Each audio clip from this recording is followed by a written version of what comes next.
So it's a Christmas. I can't sing this song.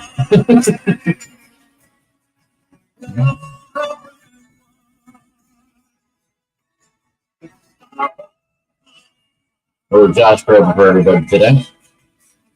Merry Christmas and a Happy New Year. Let's hope it's a good one. Without any fear. That's a great song from Josh Groban. And this is Chaz Says Anything, episode 29. This is the end of the year podcast. It's been a long year, people. And football's still going on. What else can I say? This has been a crazy weekend. Now, if you like what you see, like what you hear, please click and subscribe the button on the bottom right-hand corner. It's a little bright. Hopefully it's okay. Hopefully my voice is okay. Start off with a little bit of NFL. Dun, dun, dun, dun. And look how bad I did this past week. 2-4. Pathetic. Sunday wasn't bad. My last two games destroyed me. And we'll get to that. And to worse all off, I only had 4 losses. So I think the 4 losses I had were the 4 losses I picked in my pick 6. Go figure. It might actually have been 5 because I did not pick Seattle. But we'll get to that. So, first things first, Thursday's game.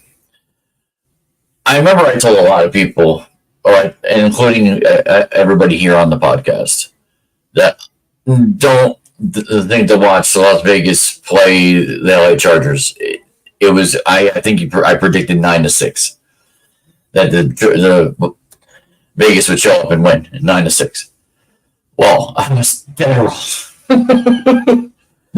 Vegas was winning this game 40-0 by halftime. I mean, it was insane. The fact that they scored 21 points and didn't even come close. I mean, that's... And Vegas, like I said, here, became a college team, beating LA 63-21. So, Antonio Gates, the new coach of the Vegas, Antonio, wow. Someone needed to help me here. Whoever watches this, that Antonio just went nuts with his team. With Aiden O'Connell, too. Aiden O'Connell had, like, the game of his life. So that was that game. You know, I think I picked Vegas. Yeah. I had Vegas winning, but like I said, didn't expect this. Saturday. If you are a homer, you did well. Minnesota loses to Jake Browning and the Bengals in overtime. 27-24. Indy beats up on the Steelers in Indianapolis, 30-13. And Detroit got its 10th win over Denver, 42-17. Big numbers for all these different home teams. I mean, Detroit especially. I mean, they're a back and forth team, but they still got 10 wins. They're leading the NFC North. I mean, that they're going to be one of the top 3 teams in the NFC. It's as simple as that. I mean, with 3 games to go. And Bengals are trying to solidify anything that they have in the AFC. And then Steelers should have probably won this game, but they just did not show up. I mean, I know they got pretty much nothing, but Pittsburgh losing definitely hurt their chances. And Indy, go figure, helped their chances. All right, 1 o'clock on Sunday. Trying to go through the semi-quick because it was a pretty blah weekend. So Carolina. So this was the game I should have had 9-6. Carolina beat Atlanta in Carolina. I actually picked this winner right. I just didn't think it would be this low of a scoring game. I mean, 9-7. Ugh. I've said this before. You shouldn't win a game if you just kick field goals, but they did, and they won. Cleveland with Flacco beats Chicago. That could be him the game of the day for the 1:00 game and Jets and the Giants and New Orleans. They went into that game. That was a really good game, really good finish. Flacco, they could be the surprise team in the playoffs. Mark my word. Who was sitting on his butt on his couch 4 weeks ago, just before Thanksgiving? Go figure. Tampa Bay. Shocked most of my pool. Just like Atlanta, losing shocked most of my pool. How does Green Bay at home,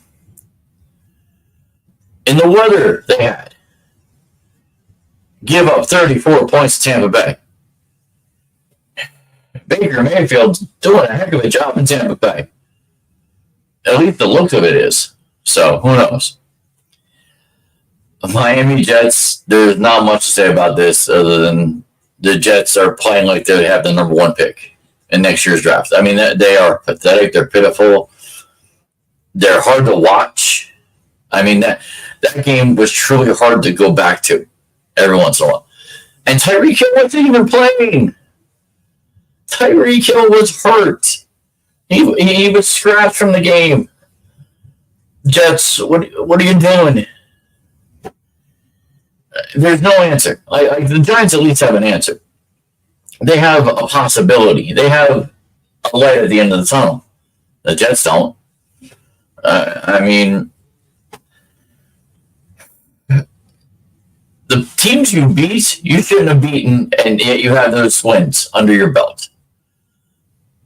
You somehow played well enough to win games you shouldn't have won. But then you play your division games and you don't even score a point. I mean, that's apathetic to the umpteenth level. No more words I can say about the Jets here. I mean, and well, other than from what I've heard now today, that Aaron Rodgers isn't coming back. Surprise, surprise. Whoa, didn't see that one coming.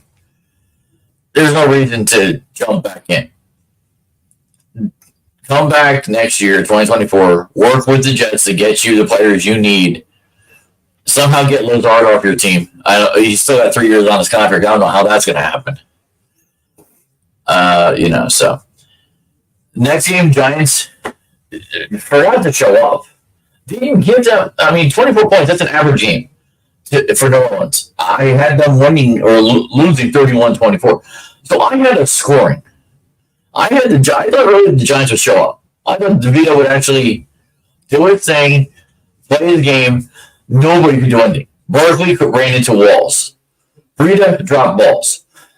And truth be told, the one thing DeVito did wrong, and I've said this since Sunday, the one thing he did wrong, he stood in the box for more than 3 seconds. He expected his guys to get open. Guess what, Tommy? After 3 seconds, you need to run somewhere where there's a hole or an opening down the field to get your 10-plus yards. 3 seconds. Like 1, 2, 3. That's it. Boom. If there's nobody there, if they have nobody turned, made a cut, and they're open, you got to go.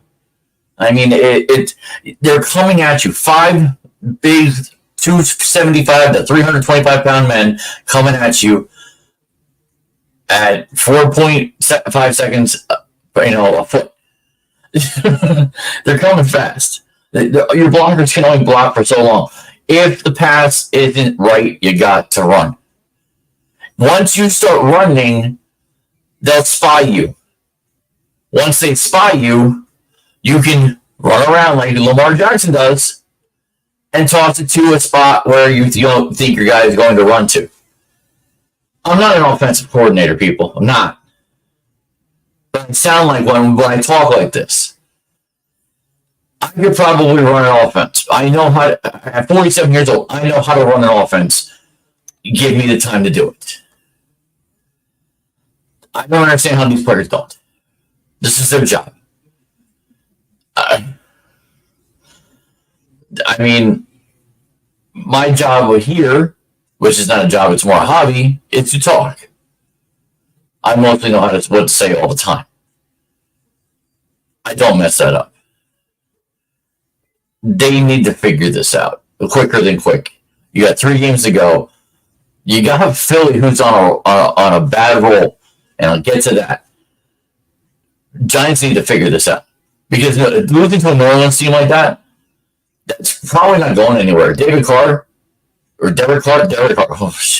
I'm bringing the pass back. Derek Carr is good, but he's not great. You could have beat him there. That team is beatable. Taysom Hill is not 100%. New Orleans is beatable. The South is not good. And then the last game, which really was a really good game, but of course, this is the one time I don't pick Houston. Like, I've been on Houston this whole time, but of course, their quarterback's not hurt. We have almost every team in this league, with the exception of like 3 or 4, have a backup quarterback playing in their games. Houston, in overtime, beats Tennessee. Tennessee is definitely one of the worst. They're not worse than the Jets, but they're close. They're not worse than the Giants, but they're close. I mean, I don't get that team. Will Levis, I mean, the guy looks like he could be a stud. Stud quarterback. I mean, I don't understand. Maybe on another team, you put him on Cleveland, you put him on the Giants. Will Levis is a stud. So I don't know. I truly don't know. All right, here we go. 4 o'clock games. So already at 12 minutes. 4 p.m. games. This game should have been bigger. This game should have been more electric. I think New England's weather knocked it out. Yes, Kansas City scored 27, but it wasn't electric. I mean, Kansas City still doesn't look like Kansas City. I don't know if they're old. I don't know if they're tired. I keep hearing tired. That Philly and Kansas City are tired from last year. You're professionals. How are you tired? You get the thing you're supposed to get, and you go. They won. Granted, they won.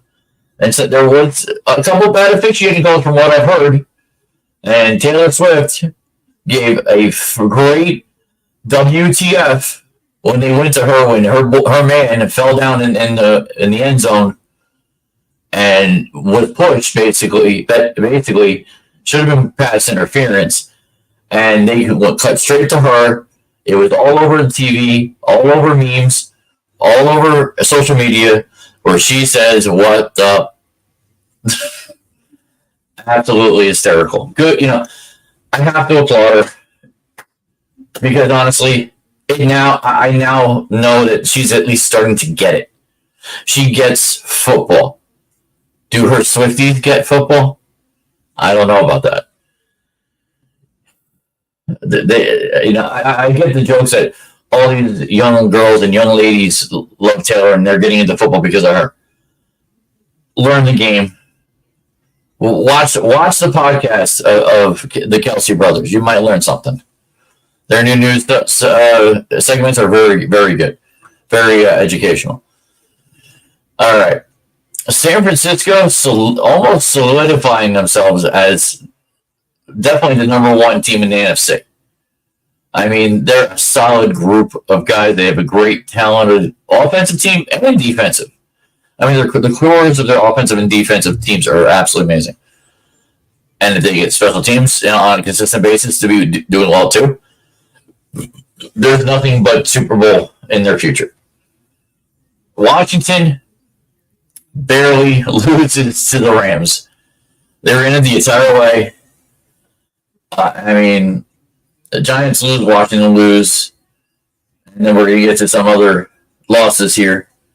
So Washington and Rams, they were done early. This game was like one of the first ones done 4 o'clock.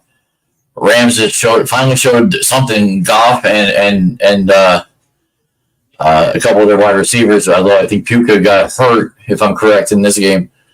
Then the game that most NFC East fans wanted to watch, including obviously Dallas fans. Buffalo destroyed Dallas.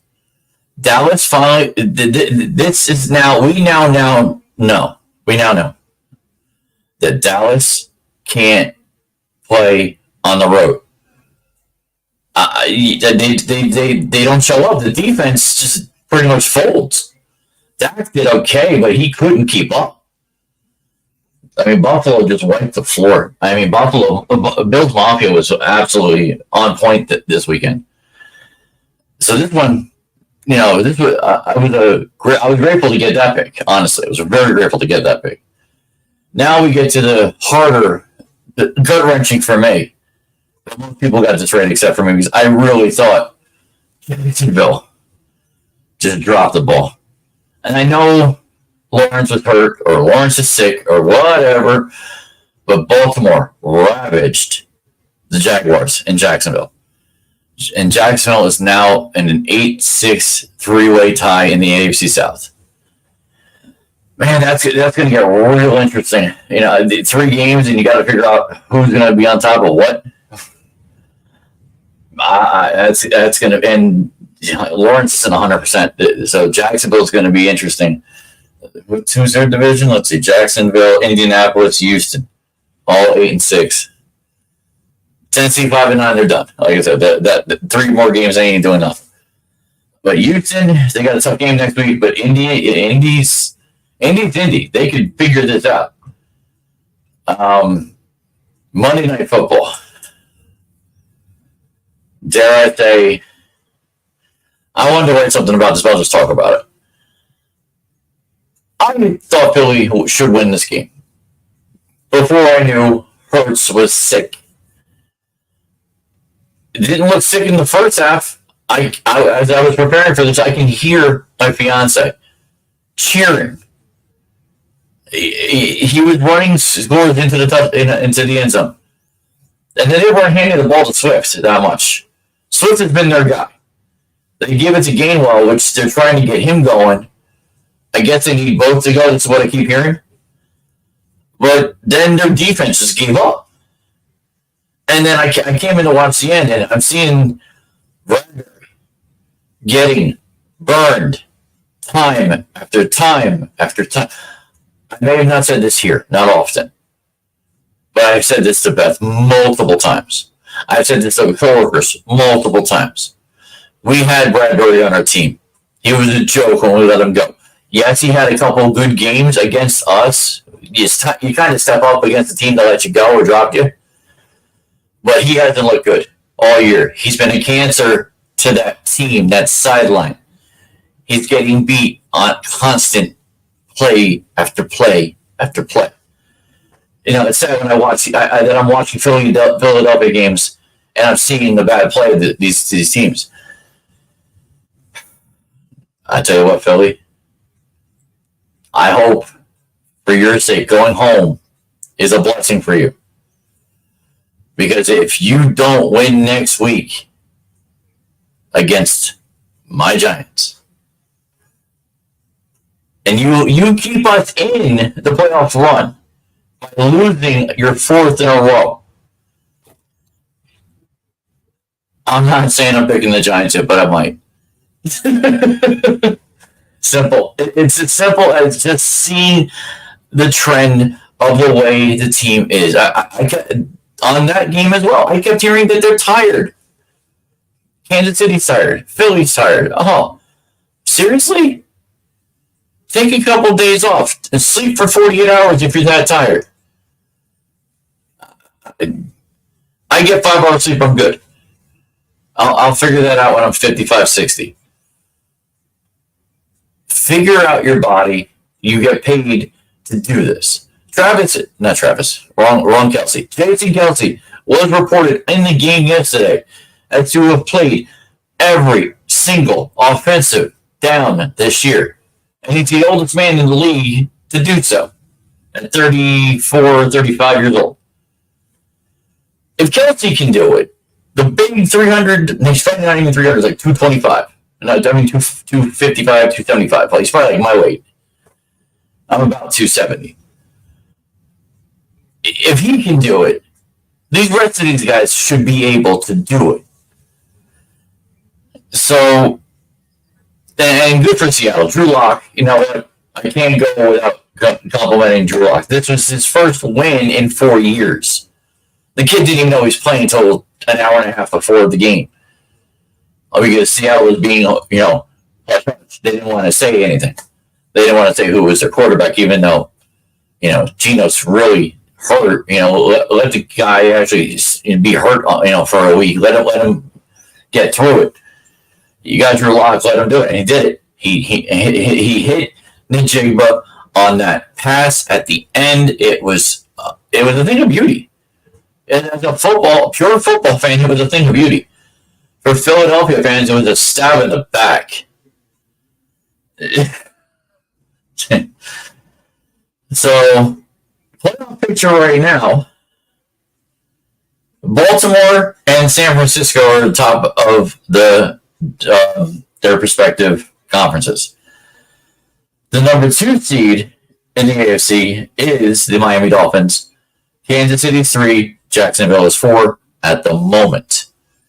For NFC, 2 is Dallas, 3 is Detroit, 4 is Tampa Bay, again, at the moment. Those 2 South teams, it can switch at any moment because of their records and in their respective divisions. Now, if it were to end today, the 5th seed Cleveland would play the 4th seed Jacksonville. The 6th seed Cincinnati would have another round playoff game like they did last year with Kansas City. Cincinnati wouldn't be fully, a full team. And then Indianapolis would have to go into Miami, and they'd probably get crushed. That Miami offense is a juggernaut. Only a few teams can get through that team. Otherwise, they got 4 losses, so somebody can beat them. I don't think Indianapolis would be able to do that. Now you go to the NFC. Philadelphia's 5. They would play Tampa Bay. Unless Philadelphia figures themselves out, they're not beating the Tampa Bay team like that. Number 6, Minnesota, and Minnesota's been on a bit of a skid, would play in division game against Detroit. That can go either way, but I would think Detroit would take that. And then the Rams of LA are the number 7 seed. I don't think they'll be there in 3 weeks. I truly don't. But they would play Dallas, and Dallas should win that game at home. Like I said, that should be the case. Now, if we go to, I did do a top 10 this week. I made sure I sat down to do a top 10 this week. So, number 10. I'll say this. I'm leaving the 7-7 teams off. We have enough 8-6, 9-5s to be put on this list. Number 10 is Cincinnati at 8-6. Number 9, they dropped because they've been playing bad. Jacksonville 8-6. This team wasn't on my radar at all. Joey Flacco has made this team a legit team. Cleveland is number 8. Number 7, I'm going to get crap for this one. Because they're ahead in the number 2 spot in the NFC. I still think they're number 7 and below Philly. The one reason I say this, I think it's possible Dallas loses that number 2 spot in the next 3 weeks. They have a harder strength schedule. They have 3 hard teams, 2 on the road to play. And Dallas has proven that they can't play on the road. They're 3-3 or 0-3, 0-4, something like that. And they just can't play. They've only beaten the Giants week 1. They've declined their whole team in 8 weeks. So Dallas, my mind is set. Kansas City, they're showing spurts, very little. They're 6th. Philly is 5. And they're the second lowest of the 10-4. Dallas is 7. Number 4 is Detroit. I think Detroit is on the up and come. They haven't won everything that they should, and they've lost a couple that they shouldn't have. Miami, number 3. Miami's definitely the best team of the 10-4s. solid. That Jet game, you need to beat a team like that in that way. They did. Number 2 and number 1. You know the two teams. It was a tough. It's almost a 1A 1B. But because, and I'm going to say this, I have more faith in Brock Purdy than I do in Lamar Jackson and the weapons that Brock Purdy has. I say Baltimore 2, San Francisco 1. I think they're probably both going to win out. They're probably going to be both 14-3 at the end of this year. So that's that. That's my top 10 for week 15. All right. So let's talk about that. So do a little self-promotion. So my week 15 results for my confidence pool on poolhost.com. It was a tough week, especially with you got the Atlanta losing to Carolina, Green Bay beating Tampa Bay, losing to Tampa Bay, and of course the Eagles beating Philly. Those were the 3 games that were the big red loss games for everybody. So the winner, and his screen name is a little different. His real name is Jeff Zawadzki. His screen name is Terrorist. It's a funny joke, I'm guessing, for him. But yeah, so Jeff Zawadzki got first place with 234 points. Not too bad. He actually lost only 3 points, and his big one was Philly, like most people. Second place goes to the man who was 4th place overall last year, and he's my oldest player in the pool, Peter Colamartino. Second place, won by 4 points, 228. He had 228 points. He actually had Seattle. His 3 losses were Pittsburgh, Atlanta, and Green Bay.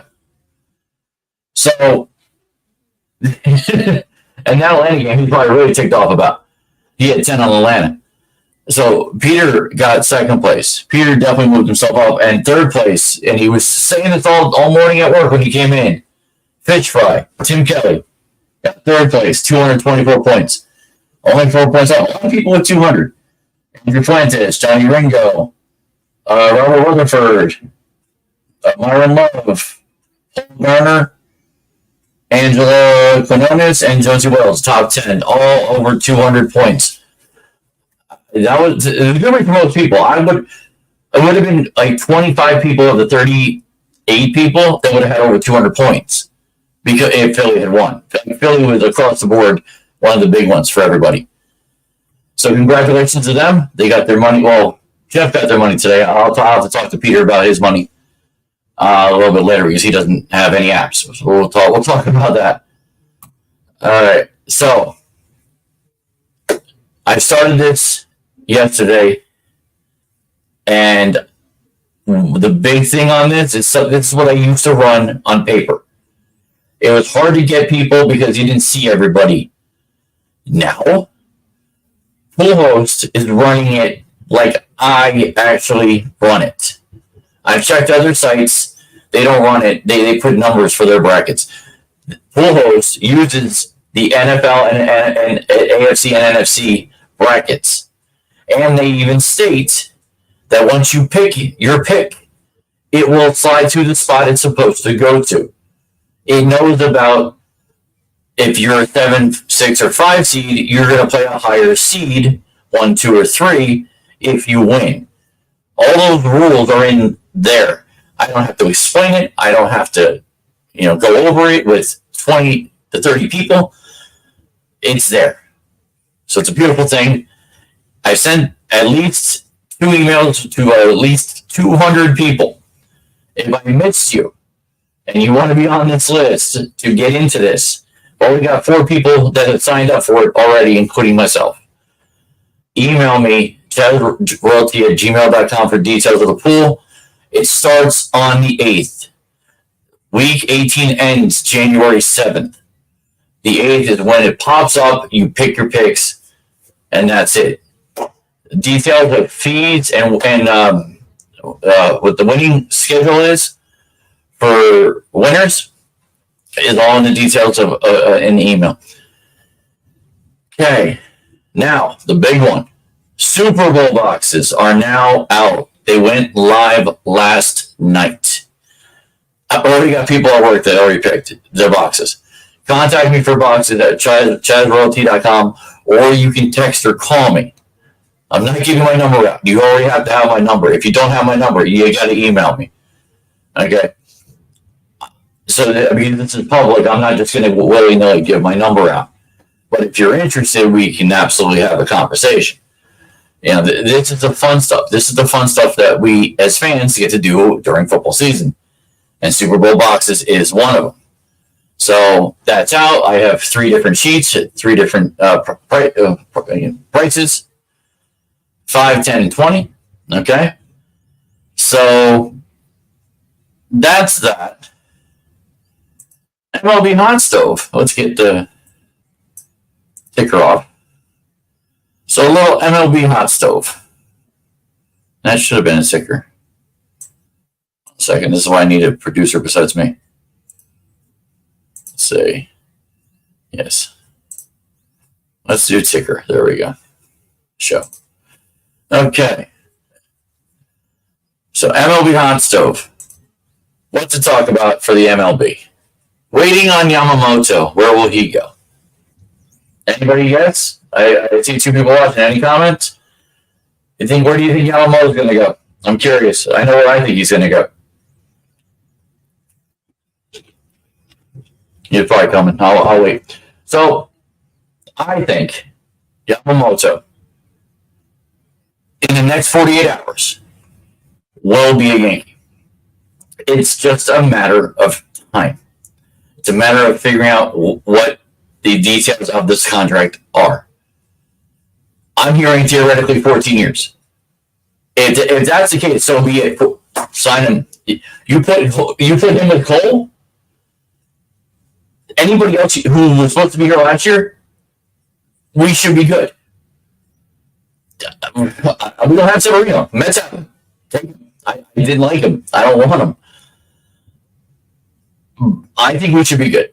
So we got a couple more days, hopefully, to figure this out. I know the Mets want him. I know the Giants want him. I know the Dodgers want him.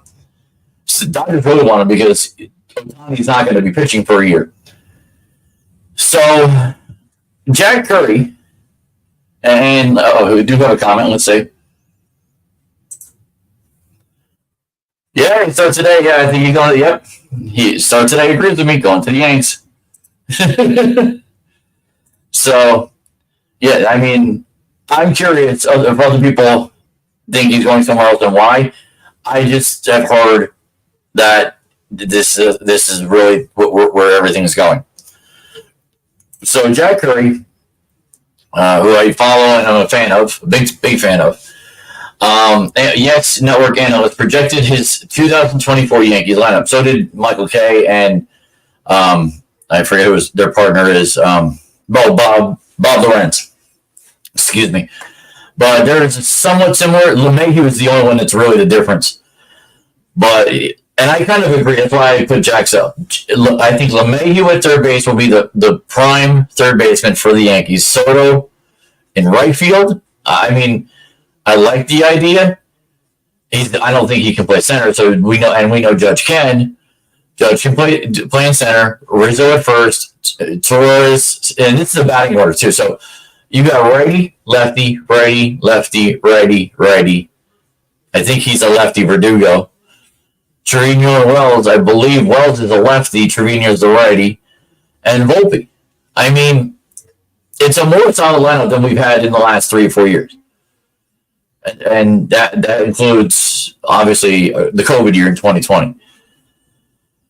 I think this is a legit team that you put a decent, and the fact that we have the other guy from the Soto trade, it's not up on my list here, but he's a decent fourth outfielder, and then we got Dominguez coming back in June or July from his injury. Honestly, my opinion, put him in AAA unless someone's injured, because there's no point to bring him up. So that, I think, like I said, that's a legit lineup, and we'll go up from there. Dodgers land Tyler Glasnow. Like they really needed anybody else to pitch there. Is they still have Kershaw, who's probably their fifth pitcher. They got some decent pitching. And can you imagine 2025 when Ohtani does pitch? Good Lord. They got better than a decent team. They are really dominating that West. They're going to dominate that West, NL West. I mean, I don't see any team right now that's going to get more than 100 wins with that team. And then also, interestingly enough, Matt Carpenter, former Yankee, former bunch of everywhere else, St. Louis and Dodgers, if I'm correct, he's now going to be a Brave. He's bouncing around, but he's had a decent career. I wouldn't mind taking him back as a bench guy for us, but I don't know. He's probably going to be starting for the Braves. So, and then Giants signed Korean star Jung-Hoo Lee. And this is, I believe, I thought he was a pitcher, but that is what it is. Don't know about that one. Brian Hawk. So he wrote something. Let me see if I can find it. Start it. Brian. Let me type it in. There we go. Stanton's focus. So, Brian Hawk reported that Stanton's winter focus is to restore his athleticism, and Boone indicated that Stanton's plan to trim weight should help him be, quote, more athletic on the bases and not just option in the outfield. Like Stanton even said, he said supposedly on September 20th, I can't produce like this season, so it's got to change. He knew back in September that this needed to change. My opinion, he better figure it out quick, or he's really going to be he'll be put on the bench at some point. He can't. He hit a career low 191, man, 24 home runs and 60 RBIs in 101 games. That's not good. That's as bad as the guy we got rid of and sent him to Minnesota. Almost said Posada. The catcher. We all know. I forgot his name already because I didn't like him. But it's Cashman. He's still backing him up. Him and his age, he's still owed $98 million. Oh my God, that hurts. This is why I need my son in baseball. Even if he gets hurt, if he's good enough, if he's at that level, he's getting paid. Yeah, I tell you, when you're that good and you get set for life, this is why they kind of hum things, because you know what? Okay, I'll get better when I get better. That's what they do. Let's do a little high school. Top 100 baseball prospects when it came out today. Here's a couple, not a lot. This Jonathan Mayo. He's MLBpipeline.com writer. Talked about a few different players here. You got a catcher out of Texas, Cade Arabide. Aiden Harris, first baseman out of Virginia. Carter Johnson, second baseman out of Alabama. These are all high school kids. Third baseman Caleb Boehmer out of Michigan. He's number 24 on the list of the top 100. Wow, this is a name. Shortstop Ty Southazine. Sounds like a toothpaste. From Basic, Nevada. There's a town, Basic, Nevada. Now, the number 8 outfield is number 8 guy is an outfielder in high school. Connor, spelled with a K. Connor with a K. Konnor. Someone wanted their kid to be very different. Connor Griffin from Jackson Prep, Mississippi. Wow. He's got one of the 30-30 upside. So I don't know what the 30-30 upside means. That could be stolen bases and hits, or RBIs or home runs. 30-30 is stolen bases and home runs. It could be a 30-30 at some point. That's what they're slating him at. Garrett Scholl. That sounds like an Oklahoma name. Arnold Abernathy. Absolutely a Georgia name. A local kid in this area, sort of local, from Mount Lebanon, Pennsylvania, left-hand pitcher David Shields. He's actually Mount Lebanon. That's a Pittsburgh area. So, hey, left-handed pitcher. Yankees and Mets always love left-handed pitchers. And then right-handed pitcher Levi Sterling out of Notre Dame, California. Gee, who's out of Notre Dame, California? Doesn't Aaron Judge? So, I don't know. These are interesting people in the top 100. Now, also, as I've written there, I do have something for the National Letter of Intent. Early signing period today. Actually, it came out today as well. It starts tomorrow through Friday. There's 30 recruits from the Shore Conference. And if you don't know if you're watching and you're not from New Jersey, the Shore Conference is the conference that when I was in high school, was the thing. That was our high school conference. We were in the Shore Conference. So teams like Red Bank Catholic, Christian Brothers Academy, and those are parochial schools, Ocean High School, Monmouth Regional, Red Bank Regional, Middletown North and South, and then you got to go down south, Toms River. Got another comment. Whatever happened to the kid who said I hit dingers? I don't know. What kid said I hit dingers? You got to tell me for today. I have no clue. A kid who said I hit dingers. Was that a high school kid, college kid, or a young MLB kid? I couldn't tell you, bro. I don't know. So there are some RBC, and I think RBC, Red Bank Catholic, players that have already committed. Good for them. Congratulations. There's Jacob Baum, Squaccinari. Oh, okay, I just completely screwed that name up. He is already will join Division I Bucknell. Smart kid going to Bucknell. Linebacker from Red Bank Catholic, Davin Bruton, is going to play for Pittsburgh, University of Pittsburgh. Good for him. Already picked that team. Offensive lineman from Red Bank Catholic, Tyler Burnham, picked the University of Delaware over West Virginia and Boston College. Nick Caruso, center out of Ocean, will be signing with Merrimack College on Wednesday. Jake Croce, running back from Point Pleasant Borough, is going to a D2 school, Shippensburg.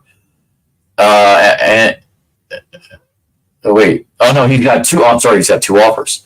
One from Shippensburg, one from St. Anselm. Both pretty big in the D2 division, and they're also they do take a lot of people from New Jersey, like this kid, Charles Davison, an offensive and defensive lineman from Point Pleasant Borough. So I guess they really scouted this Point Pleasant Borough people. Quarterback at a Brick Memorial. Let's see, Connor Dietz. I know that last name. Dietz announced he received his first collegiate offer from a D2 American International School. Okay, so he might take that. I lost my two people. That's okay. They're not interested. Zaire Day from Donovan Catholic. Sacred Heart, where I wanted to go. Red Bank Regional. Toms River North. Middletown South. Bunch of other, like I said, there's 30 altogether. So there's a lot of these kids, getting their getting recruited is a big thing. I can only imagine how big it is with these guys. And congratulations, your day's coming. So I should get the hot stove off. There we go. So I was at CBA versus Monmouth Regional last Thursday. Bennett Cavallo of CBA put on a clinic. Like I made it for the late end of the first game into the second. And 257, 177, 217 for 651. The fact that they didn't win all three against Monmouth is proof that, he did well, but CBA's got some work to do. I just saw that they took 2 out of 3 from Middletown North today. Good for them. Congratulations. 2 out of 3. Like the Meatloaf song ain't that bad. But I tell you this much, CBA. you're going to have to do some work. Bennett can't do it alone. I mean, you got to get these 500 series, guys.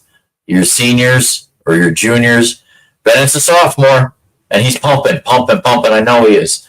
He's a bowler down the road, and I know they're just kids, but I know Coach Pratt. He wants winners. As us CBA alumni, we want winners, but you got to show it. And I tell you, Monmouth, good for them. They're trying. They got 4 seniors and my nephew, the freshman. Now, he didn't do so good, except for that second game. He had the highest game amongst both CBA and Monmouth Regional in that second game, even over Bennett by like 10 pins. Heck of a game, 188. His highest from what I've seen for all his games. So that was a great game. I'm hoping he had I don't think he bowled today. I think they actually got a day off. They bowl tomorrow, Monmouth Regional. But his average is now 144.33. Bennett, however, and this is why I talked about CBI, they got to get their stuff going. To be a legit team, you got to be a powerhouse. To be a powerhouse, you need to win and win big. 5-man teams getting 800 pins, you need to get more. I'm telling you right now. And I think Coach Pat will agree, you need to be better than 800 pins. 850, 900, that's your goal. And you need to hit that goal on a game-by-game basis. For Monmouth, they need to just figure it out on a game-by-game basis too. So if they can they need to get to 800. So, trust me, if I was the coach, I'd be coaching a whole different way. But, so, where I did this, but I don't have it with me. And so, top boys and girls averages. So, CBA, they need to listen up. As Bennett's on this, he's got a 217 average. He's in the top 100. He's, I think, in like 40th place. There's guys who are averaging 235 right now. In New Jersey, they're averaging 235. In the South, mostly, like Point Borough or Jackson or somewhere even south of there, Pinelands. There's legit teams that are better, and that they need to pick it up if they want to be successful. So, and the girls are all over the place between Jackson and St. John Vianney and the Middletown North has a powerhouse in Caitlin. Like I said, I've talked about before. There's a Hayes girl at Shore Regional. She's a legit soon-to-be star from pedigree from Ken Hayes, who was one of the better bowlers in the 1990s in Monmouth County. So, like I said, I don't have the rest of the averages. They're on njsia.org. If you want to look, if you want to see the amazing averages of these kids. All right. Let me get out of this. And the end of 2023 trends and lists. So, for 2023, events gone by, people gone by, winners and losers. Let's just take a little glance at Wikipedia. Now, I saw this and I was like, oh, wow, this is how long 2023 has been. January 5th was the funeral of Pope Benedict the 16th at Vatican City at St. Peter's Square. January 5th. I forgot that. I completely forgot. Not much happened in January. Not that, at least not according to Wikipedia. It's not like war stuff. February. Let's see. Oh yeah, this is just a Jeopardy question too. U.S. announced it was tracking an alleged Chinese spy balloon over America, with one drifting over Yukon to South Carolina before being shot down the next day. Everybody remember that? A balloon in South Carolina. But if you were watching Jeopardy an hour ago, you saw the question. It talked about it. Yes, I watched Jeopardy, by the way, but not really much to talk about Jeopardy on a podcast, unless we're talking about. Although, I will say this: There was that thing with Mayim Bialik not coming back. Sony Entertainment sent that out. That Mayim's not coming back, and Mayim put out a Instagram or something. Sorry to see her go. I love Mayim Bialik. I've loved her for years. With Big Bang Theory and Blossom, but it is what it is. She got to go. She got to go. So look at that Jeopardy right there. Boom, done. Let's see. Bangladesh, no. Libya, no. Okay. Train crash in Greece. Did anybody hear about this? I didn't. Train crash in okay. Thessaly, a traditional graphic and modern administrative region in Greece. Okay, great. Well, they killed 57 people and injured dozens. Wow, I did not hear about this. Not at all.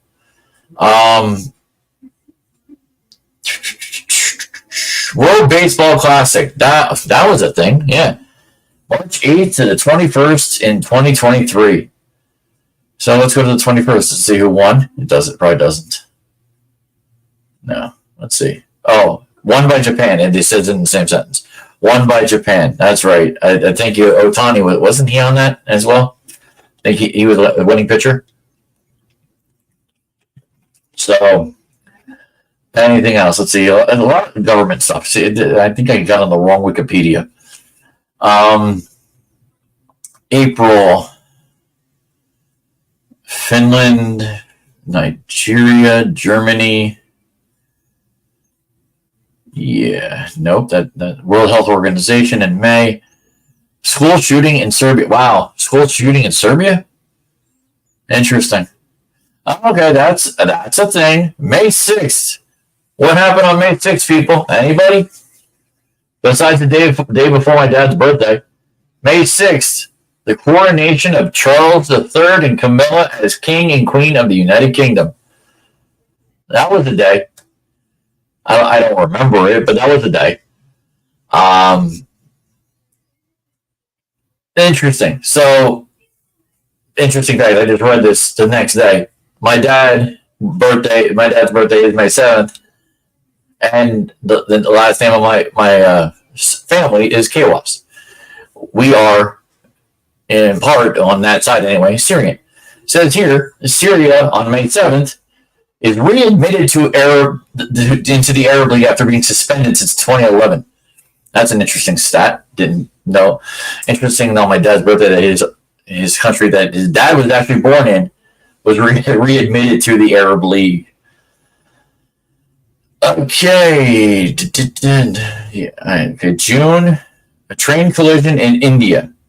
At least 296 deaths and 1,200 injured. Wow, June 2nd. Interesting. I think we remember this one. This was a news thing. June 18th, Titan submersible implosion. All 5 members of the Titan were killed in this implosion. They were. I do remember that, June 18th. That's right. That was the thing. They were trying to find these people. Crises in Qatar, in Honduras.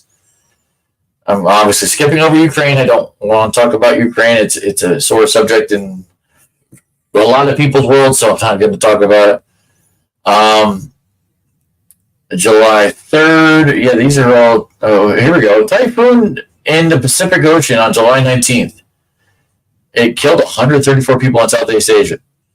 The typhoons, hurricanes, tornadoes. I no want to ever be around any of them. Yes, July 21st.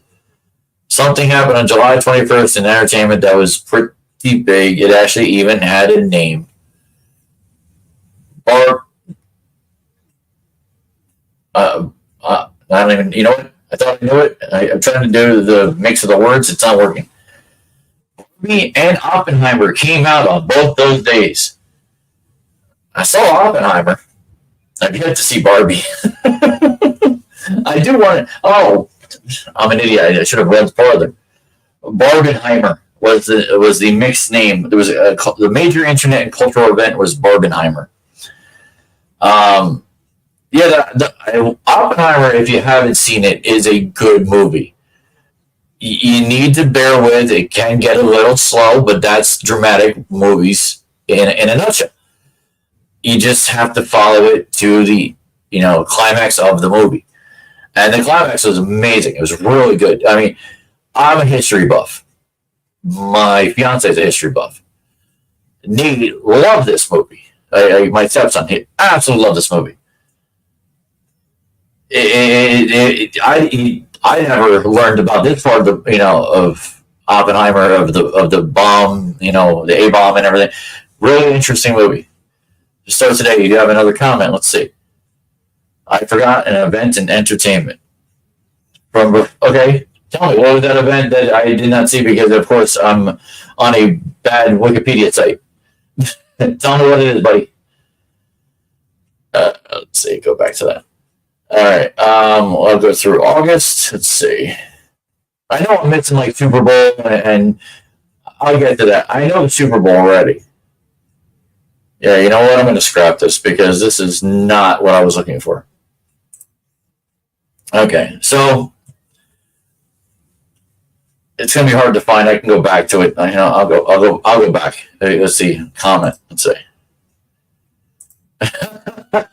This stuff. Okay, so today you might need to go back and circle back to more episodes. The start actually started in December of 2021. Okay, or was it 22? It was December 2022. That's when I started. The first 2 or 3 episodes, I was there, and you'll notice a different background, and probably a different mode of listening to me too. Is that I had a different mic then too. I was wearing headphones. I don't need to wear headphones now because I can hear everything better anyway. So yeah, I started way before then, at least a little bit before then. So look at this. Chris Jordan for the Asbury Park Press wrote an article this morning, obviously before his coffee. You can tell I'm a little annoyed. Worst Christmas songs in his mind in history. First one, and I don't think you guys can find it. I don't even know if iTunes has it. All I Want for Christmas is My 2 Front Teeth. Now, I couldn't tell you who actually did the song. He found it. It's by Spike Jones and the City Slickers from 1947. His words, first words for this song: annoying, grating, and emblematic of the baby boomer indulgence. Dude, it's a funny song. Don't be so serious. To put this on your top 10 worst? No. I'm sure there's worse. If I give me an hour, I can find worse. This hurt my head, man. This really hurt my head. All I Want for Christmas is My 2 Front Teeth. First released in 1947 by Jones and Company. It would the music. So it was a music teacher, Donald Gardner, who wrote the song after substituting for a second grade class. The majority of his class didn't have teeth and wrote the song in the school's Christmas pageant. It's cute. I don't see the issue. I truly don't. All right. The next one really bothers me, and if my fiance were to watch this, she'd agree with me. It was a song from 1953. So he's obviously not liking these old songs. I'll try to sing it. I want a hippopotamus for Christmas. Remember that song? I want a hippopotamus for Christmas. Nobody knows what that animal was, right? So it's from Gayla Peavy is her name. Gayla Peavy. He says, can anyone say animal abuse? Really? Animal abuse? I think this guy's woke. I really do. A full-grown hippopotamus can weigh up to 4,000 pounds. There's no way it's going to fit under a Christmas tree. That's not the point. Oh, it's a little girl singing it. It's not the point. This is why you can't write an article at 5:07 in the morning. Next song. Now, I don't know what this is, but I'm assuming it's actually Singing Dogs. Because he says Jingle Bells by the Singing Dogs. I'm going to try and find it. I think I need to find it. No, let's go to my search. There we go. Singing Dogs. Let's see. Singing Dogs. GS. Jingle Bells. Here we go.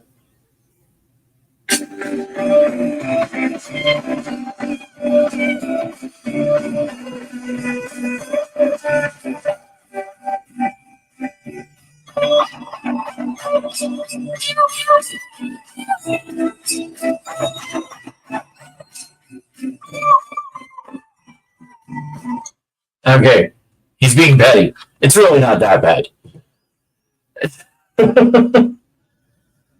The song is the case of the bark being worse than the bite. They're barking. They're meowing. It's fun. This guy doesn't like fun. Jingle Bells by Barbra Streisand. Okay. If he just doesn't like Babs. If you don't like Barbra, that's fine. I'm not gonna go off on that. I mean, people don't like Barbra, they do. I like Barbra. I don't go gaga over Barbra. I just like Barbra. Old Fashioned Christmas, Daddy's Home by Linda Bennett, 1975. I don't think I know this one, but he might be right on this one. Nothing says Merry Christmas like a song about a bus crash with multiple fatalities. Yeesh. That happens when an old-fashioned Christmas, Daddy's Home by Linda Bennett. The song is bad in bad taste. It's having a bit of a revival these days thanks to TikTok. Let me be a reminder, slow down and drive carefully. Oh, I think I know the TikTok. Beth just told me this TikTok last week. Okay, well, why is my TikTok? This needs to pause. Now my thing is freezing. You suck. Okay, this needs. Oh man. Anyway, let's see if I can do it now. Okay, so I heard this song, and it's a little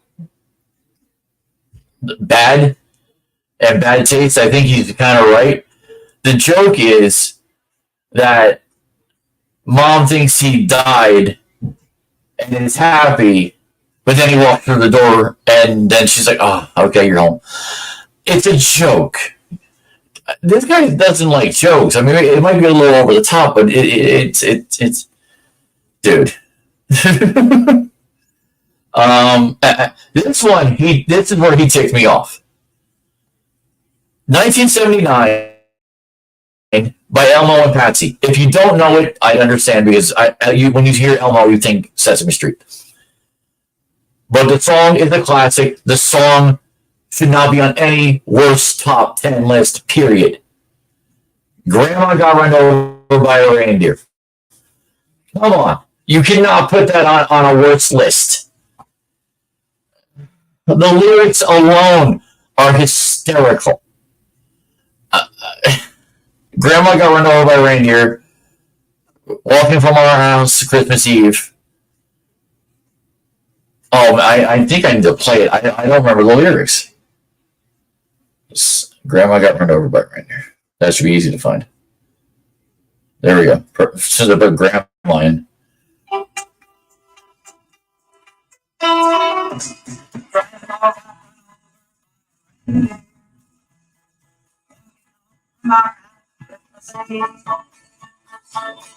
Say there's no such thing as Santa.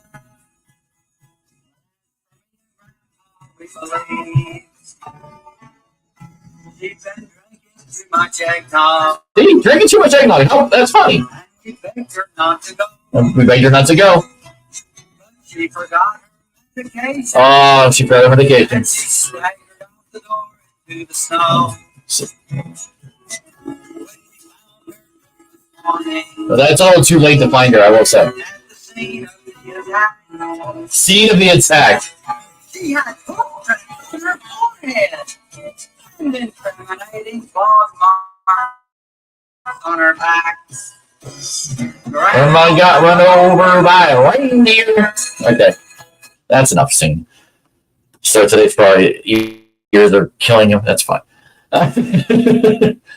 Carol of the Bells, Mannheim Steamroller. I'm sorry, anything that's classical, if you don't like it, that's your problem. It's a Ukrainian song for English. Oh, they put lyrics on it. Oh God, they must have put bad lyrics on it. I don't even know. But it sounds like it's a classical song. Why are you getting mad at classical songs? I don't know. Now, this next song, I do understand you get. Oh, it's a stupid page. Podcast needs to figure their page out. Because, I mean, there we go. I can actually move it again. Thank you. This song, back in 1994, and I know everybody knows what this song is. All I Want for Christmas Is You. And if it's played only once a year, like once, I think we'd be fine. The fact that every station in America plays it at least 3 times a day, and then it's played in every supermarket because that's what they do, it's overplayed. Yeah, all I Want for Christmas Is You, I get it. And the vitriol for that is correct. Now, this one I don't know. I need to look it up. I meant to do that. The Christmas Shoes. The Christmas Shoes. No, it's a christening shoes. It auto-corrected. Stupid. There we go. The Christmas.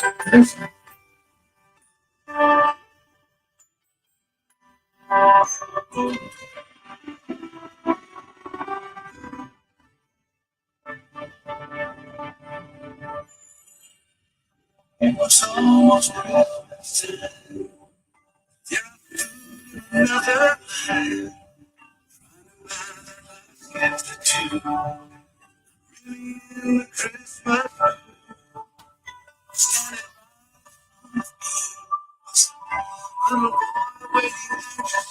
Well, I wouldn't put this as a Christmas song.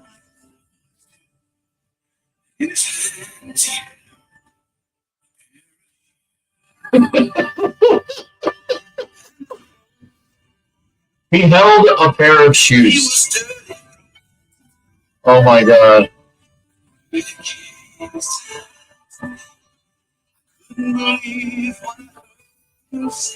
I can't believe I'm listening to this.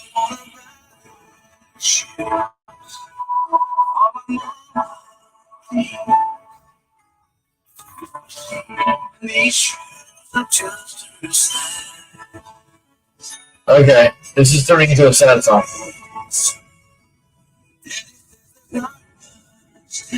Wow. Okay. That's a sad song. My God. That is one of the saddest songs I think I've ever heard. And this last one, okay, the last one, he just doesn't like women. He put Barbara on. He doesn't like Barbara. He doesn't like the new Cher song. Seriously? Let the woman actually make a little bit of money. My God. I mean, seriously. Oh, that stupid tag. Hold on a second. Always gets in the way. There we go. It's still there. Anyway. DJ played a Christmas song. If you haven't heard it, it's everywhere. I mean, it's absolutely everywhere. I truly don't think that's an issue. I don't. I mean, that this guy's got a royal issue with certain things like that. All right, so I should have done a better top 10, of the winners and losers of this year. Maybe I'll talk about that in 2024. I'll have a different outlook on that. So upcoming movies, I've kind of added a couple, and I took out Wonka, which I hope to see over next week. Aquaman as well. I really hope to see The Lost Kingdom next week. I might see The Color Purple. We'll see. That could be an interesting movie. I might have to wait till it hits one of the streaming sites. Ted comes out on Peacock on 1/11. It's going to be a series. Cannot wait to see that. Miller's Girl. I just saw the trailer tonight. I'm very interested. And maybe this is because I now have a thing for Jenna Ortega. I don't know. Like Wednesday, but Jenna Ortega and Martin Freeman. If you don't know who Martin Freeman is, Martin Freeman was in Black Panther. He was the U.S. agent working with Black Panther and working with the Wakandans. He's in multiple scenes in both movies. You know who Martin Freeman is if you know Marvel. Now, it's an interesting story. He's a teacher. She's a student. Your mind can go to that point because, honestly, it might go to that point. It sounds like a teacher-student thing. So I'm curious if that, where this goes. I mean, it sounds like a really interesting drama that I've never seen Martin in, and then Jenna Ortega is just expanding her role in this drama, realm that she's in. And then Argyle. It's a cat movie of sorts. So that is intriguing to me. So those are the movies and shows I'm looking forward to at the moment. All right, and I've talked about this with my buddy Jim Bruno. Hopefully sooner than later we'll talk. He's supposed to be talking to me about this. That maybe Chaz says anything will be involved in this new emotionally damaged sports media. Cross my fingers. Might boost my people that follow me and watch me on a daily basis. Not that you start today or not. You're the only one who watches at this time, and I appreciate that. I really do. But I would like more followers. I would like more interaction. I want a co-host. I love a co-host. I love to banter off somebody else. I love everybody watching me and liking that I do this for the hour or hour and a half that I do. But it can be very draining, I tell you. So, but I want to congratulate again James on this big opportunity to get a media site up, and we'll see where that goes from here. So this weekend, week 16, big week for football. Implications galore. And as you can see at the bottom, the bottom two are the big ones. But there's a Thursday game. 2 Saturday games. Remember what Saturday is? The 23rd. Sunday's the 24th, Christmas Eve. Every other game that's there on the 24th, with the exception of 3 on Monday. So, I had that. I thought I did. I do not. So the season leaders, that's what I should talk about that real quick too. But the 2 of the 3 big games, the Phillies playing on Sunday too. I'm sorry, on Monday. But the 2 major games is Sunday's Dallas-Miami. Major implications for the playoffs. Both Dallas and Miami are 10-4. I've said this before in the top 10. That's major. Okay. 10-4 going at each other in Miami. And then Monday, Baltimore, San Francisco, slated to be a possible Super Bowl possibility. I mean, to see this week 15 and then possibly 6 weeks later, week 16 and possibly 6 weeks later, is very, very interesting. And both of them are 11-3. So, yeah. Week 16 is going to be great. I'm going to have to do my picks probably. Oh, shit. I should try to do them today before. Tomorrow I got a bowl. So, before I say my goodbyes for the year, I do want to really go over this. Take off the trends. All right. Okay, so, like I said, I'm running a playoff bracket on PullOuts.com. If you're interested for the playoff bracket, it's literally the entire bracket, the AFC and the NFC, going against each other until they get to the Super Bowl. It's on Pool Host. If you've never been in one of my pools, you need to sign up for it on poolhost.com. I can give you those details through email. So the bracket is on poolhost.com. Wow, I did .com. I screwed that up. But like I said, this is a fun bracket. You can theoretically do up to 16 different pools, but that's at a 10 spot per pool. So that's going to be there's details to get into this pool. And my boxes are now out. Everybody, I know who most people who don't love football and getting involved in it, they love their chances of getting in Super Bowl boxes. 5s, 10s, 20s. That's what I got. Contact me for boxes at the email address. If you have my cell phone number, you can call me or text me. I will answer more likely than not if I know who you are. But like I said, these are out, ready to go. Comment again. I'm about to go off the air. I look up. I hit dingers. Thank me later. I will look it up in my doing my picks for this weekend. I will look it up.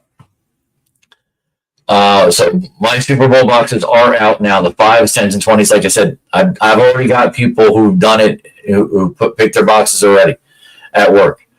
You know, I've emailed over 200 people in 2 or 3 emails. I know more people. I just haven't gotten to everybody. If I haven't emailed you yet, and you see this, let me know. I'll be up to like 11 o'clock. All right, but after that, I'm out. I'm out by 11 usually every night, usually. So, and then I'm bowling tomorrow. I'm bowling Thursday. Next week, bowling tomorrow, Wednesday and Thursday again. I'll be in Hazlitt for next Wednesday and Thursday. For anybody who wants these boxes, if they're in the area, I'll be at Valero Hazlitt. It's the only public place I actually go that on a regular basis that people can find me. Okay? This is it. This is the end of the podcast for the year. My next podcast will be January 2nd. I will have time. I'll do my ode to 2023 maybe that day. I'll have a bunch of stuff and I'll just talk about football. But I hope everybody has a great Merry Christmas and a Happy New Year. Like I said, keep in contact if you want into any of those pools. The bracket pool starts January 8th. The Super Bowl boxes are out now. All right. The college pool is going on. We got 12 people, not a lot, but we got 12 people. Hopefully that gets bigger down the road. It's fun. It's on a different site than Pool Host, and it runs pretty well too. It's just that Pool Host does a better version of my brackets that I ran, and I talked about that earlier in the podcast. Like I said, so again, Merry Christmas, Happy New Year. See you all in 2024.